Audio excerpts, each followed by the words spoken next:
Assalamualaikum warahmatullahi wabarakatuh. Perkenalkan, nama saya Herfan Fadanur Rahman dari mahasiswa dari Universitas Mercu Buana jurusan Teknik Sipil. Di video kali ini saya akan mempresentasikan hasil kerja saya untuk memenuhi Forum 1 Pendidikan Anti Korupsi dan Etik UMB. Langsung saja yang pertama. Pendahuluan. Korupsi. Kata korupsi berasal dari bahasa Latin corruptio atau corruptus. Corruptio memiliki arti beragam yakni tindakan merusak atau menghancurkan.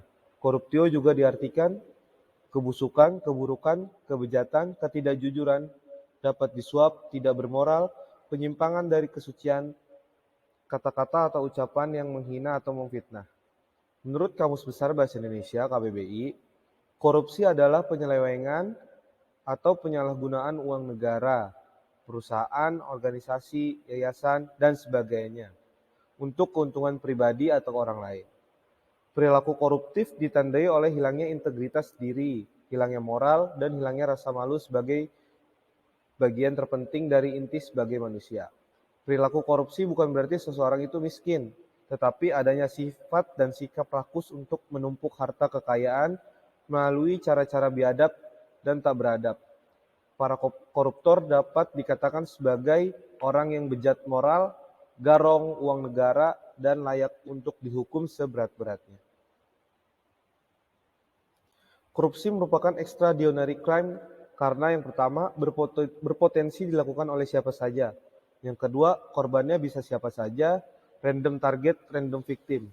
Yang ketiga, kerugian yang diakibatkannya besar dan meluas. Yang keempat, terorganisasi atau dilakukan oleh organisasi. Yang kelima, bersifat lintas negara. Karena hal tersebut, negara mengeluarkan biaya yang terbilang mahal untuk pemberantasan korupsi. Nilai-nilai anti korupsi perlu ditanam sedari dini untuk menghindari dan mengikis perilaku koruptif.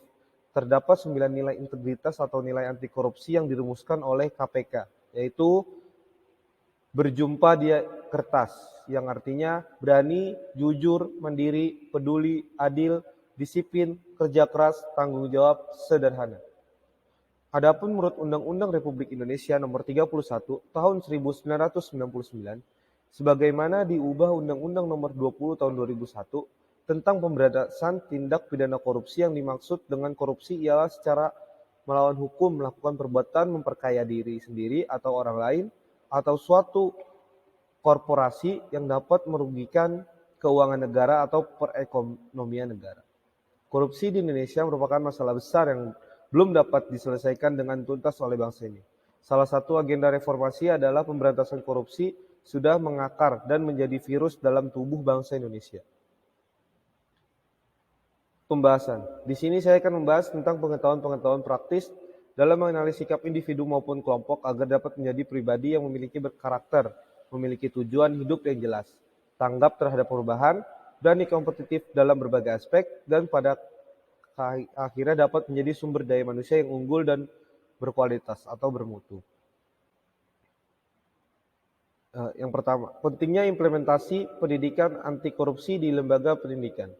Pemerintah telah melakukan kampanye anti korupsi ke lembaga pendidikan melalui Komisi Pemberantasan Korupsi (KPK).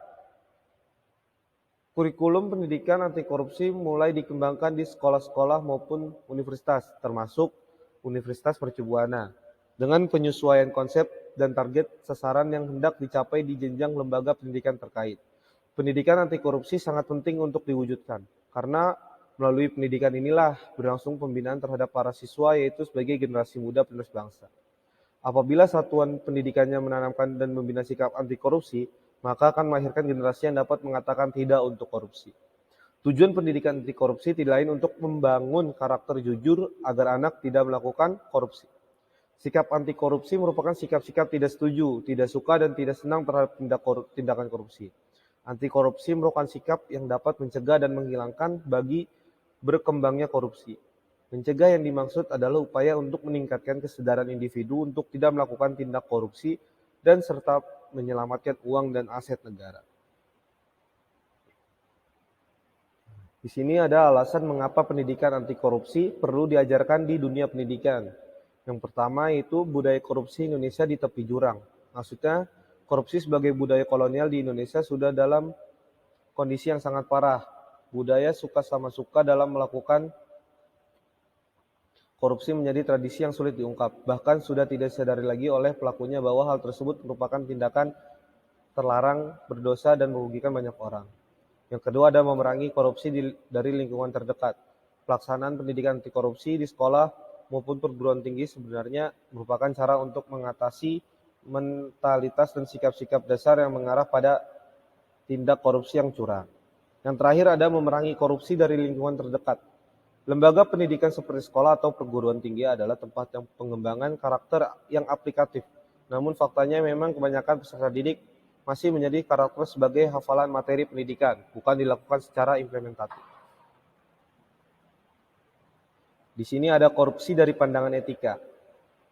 Untuk menilai etis atau tidaknya suatu aktivitas diperlukan peninjauan terhadap 3 konsep dasar etika.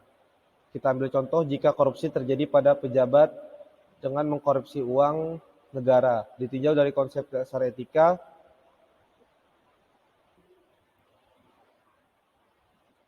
Selanjutnya, yang pertama itu ada teori deontologi.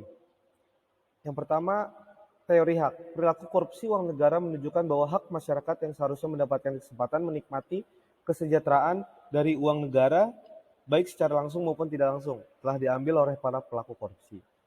Yang B ada teori keadilan. Perilaku korupsi uang negara menunjukkan bahwa ada ketidakadilan di antara para pejabat publik. Mereka sama-sama bekerja mengabdi pada negara namun mendapatkan pendapatan yang berbeda dan bahkan bisa mendapat privilege yang berbeda jika koruptor ini tetap dirawat oleh negara. Yang kedua ada teori teleologi.